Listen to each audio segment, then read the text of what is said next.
One thing I've realized about spiritually aware people is that we often move through the world seeing far beyond surface level reality. We don't just see who someone is in the moment. We see who they were before the pain, before the conditioning, before the masks, before survival mode hardened them. We feel energy before words. We sense wounds people try to hide. We can see potential where others only see dysfunction. And I'm not talking about the stereotypical female who sees potential in the bare minimum giving guy either. The perception, that perception or a perception can be beautiful, but it can also become one of the hardest lessons we learn because many spiritually open people confuse soul recognition with alignment. We think because we can feel someone deeply, understand their pain deeply, or see the light buried beneath their darkness, that it automatically means they are meant to walk beside us. But awareness doesn't cancel reality. Um, Compassion doesn't erase accountability.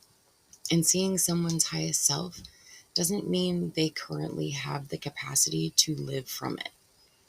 A lot of spiritually aware people end up hurt, but not because they're naive, but because they genuinely perceive humanity differently.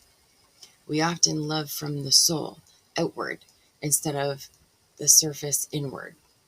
We can sit across from someone the world has written off and still see the child within them, the fractured parts, the unloved places, the purity that existed before life distorted them. That vision changes everything about how we relate to people. Uh, but healing teaches something deeper. Discernment is just as sacred as compassion. Being spiritually connected is not about endlessly absorbing darkness in the name of unconditional love either. It's not about abandoning yourself to prove your heart is pure.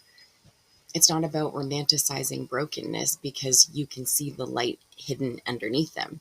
True spiritual growth is learning how to hold both truths at once, recognizing the soul within someone while also being honest about the reality of their actions, their patterns, and level of consciousness. Some people are carrying pain, deep pain. Some are heavily conditioned. Some are disconnected from themselves entirely. And while you may be able to see the soul beneath all of that, it's not your responsibility to sacrifice your peace trying to resurrect it from them. Sorry, resurrect it for them. People awaken when they choose to awaken. I think many spiritually aware people eventually go through this painful transition where their love evolves. In the beginning, they love through saving, overextending, uh,